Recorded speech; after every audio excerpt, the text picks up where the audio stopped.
warahmatullahi wabarakatuh. Perkenalkan, nama saya Rahmawati Libya Oktavia. Saya dari kelas A31.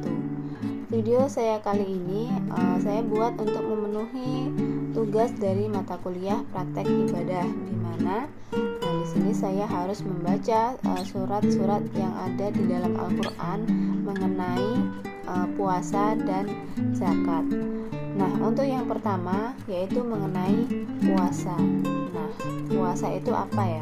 Puasa itu kan ada berbagai macam, mulai dari puasa wajib dan sunnah. Nah, untuk puasa wajib itu merupakan puasa yang harus dilaksanakan oleh seluruh umat Islam, baik laki-laki maupun perempuan. Dan apabila ditinggalkan akan mendapatkan dosa. Di dalam surat Al-Baqarah ayat 183 yang bunyinya, Bismillahirrahmanirrahim. Ya ayyuhalladzina amanu kutiba alaikumusyiyamu kama kutiba alal ladzina min qablikum la'allakum tattaqun. Yang artinya, hai orang-orang yang beriman, diwajibkan atas kamu berpuasa sebagaimana diwajibkan atas orang-orang sebelum kamu agar kamu bertakwa. Nah, ayat tersebut itu merupakan wahyu yang diturunkan pada tanggal 10 Sya'ban tahun kedua Hijriah. Jadi semasa hidup Nabi Muhammad SAW itu berpuasa Ramadan selama 9 kali dalam 9 tahun. Jadi puasa Ramadan itu merupakan salah satu kewajiban yang utama bagi umat Islam. Nah, kemudian di dalam surat Al-Baqarah ayat 184 yang bunyinya, Bismillahirrahmanirrahim. Ayyaman ma'dudat faman kana minkum maridan aw ala safarin fa'idatun min ayyamin ukhar wa 'alal ladzina yuti'unahu fidyatun ta'amu miskin faman tatawwa'a khairan fahuwa khairul lah wa antasummu khairul lakum in kuntum ta'lamun.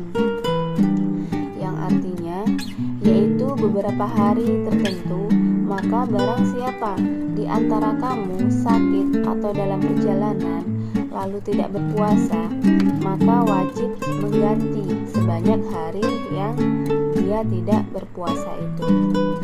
Nah, pada hari-hari lain dan bagi orang yang berat menjalankannya wajib membayar fidyah, yaitu memberi makan orang yang miskin. Tetapi barang siapa dengan kerelaan hati mengerjakan kebajikan, maka itu lebih baik baginya, dan puasa itu juga lebih baik bagimu jika kamu mengetahuinya. Nah, kemudian yang kedua yaitu mengenai zakat.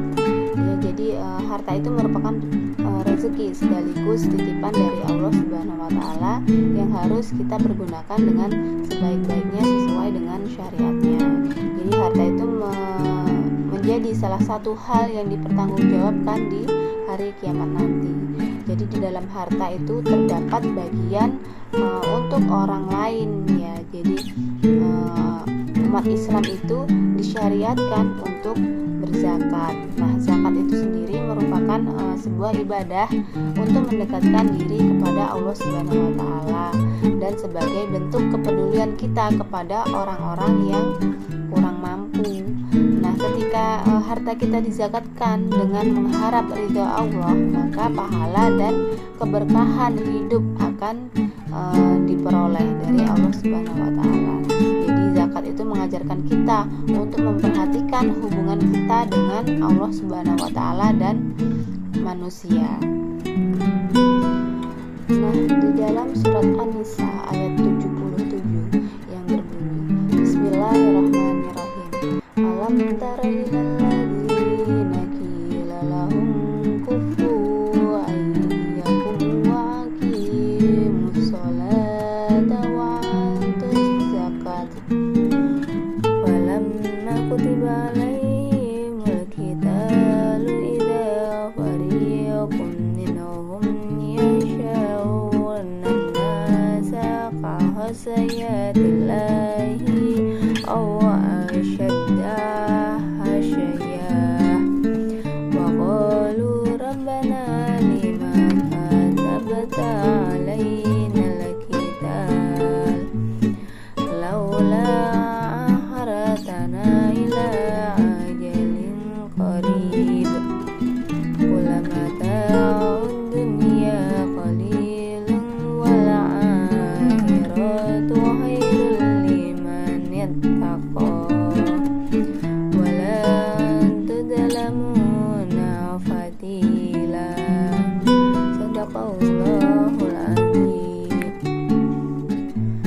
tanganmu dari berperang, tegakkanlah sholat dan tunaikanlah zakat. Ketika mereka diwajibkan berperang, tiba-tiba segolongan mereka munafik, takut kepada manusia atau musuh, seperti ketakutan mereka kepada Allah, bahkan lebih takut daripada itu. Mereka berkata, "Wahai Tuhan kami, mengapa Engkau mewajibkan berperang kepada kami? Mengapa tidak Engkau tangguhkan kewajiban berperang kepada kami beberapa waktu lagi?" Katakanlah, kesenangan di dunia ini hanyalah sedikit, sedangkan akhirat itu lebih baik bagi orang yang bertakwa, dan kamu tidak akan dizalimi sedikit. Nah, kemudian di dalam surat Al-Baqarah ayat 110 yang berbunyi, Bismillahirrahmanirrahim, wa aqiyamus sholata wa atuz zakat wa ma tuqaddimu li anfusikum min khairin taziduhu indallahi innallaha bima ta'maluna basyir. Yang artinya, dan dirikanlah sholat dan tunaikanlah zakat, dan kebaikan apa saja yang kamu usahakan bagi dirimu, tentu kamu akan mendapatkan pahalanya pada sisi Allah Subhanahu wa Ta'ala. Sesungguhnya Allah Maha melihat apa-apa yang kamu kerjakan. Quran surat Al-Baqarah ayat 110.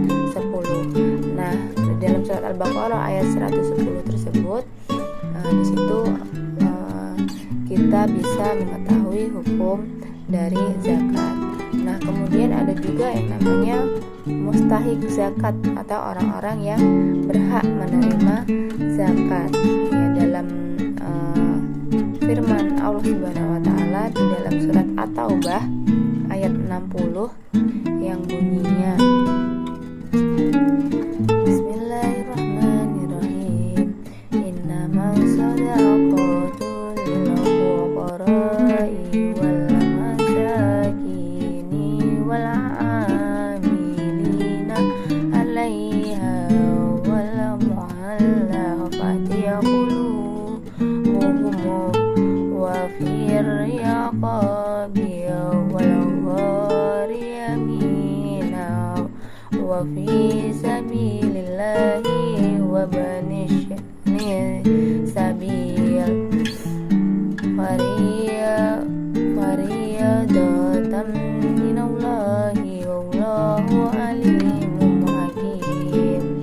Yang artinya, sesungguhnya zakat-zakat itu hanyalah untuk orang-orang fakir, orang-orang miskin, pengurus-pengurus zakat, para mu'alaf yang dibujuk hatinya untuk memerdekakan budak, orang-orang yang berutang untuk jalan Allah, dan untuk mereka yang sedang dalam perjalanan sebagai suatu ketetapan yang diwajibkan Allah. Dan Allah Maha mengetahui lagi Maha bijaksana. Quran surat At-Taubah ayat 60. Mungkin hanya ini yang bisa saya sampaikan.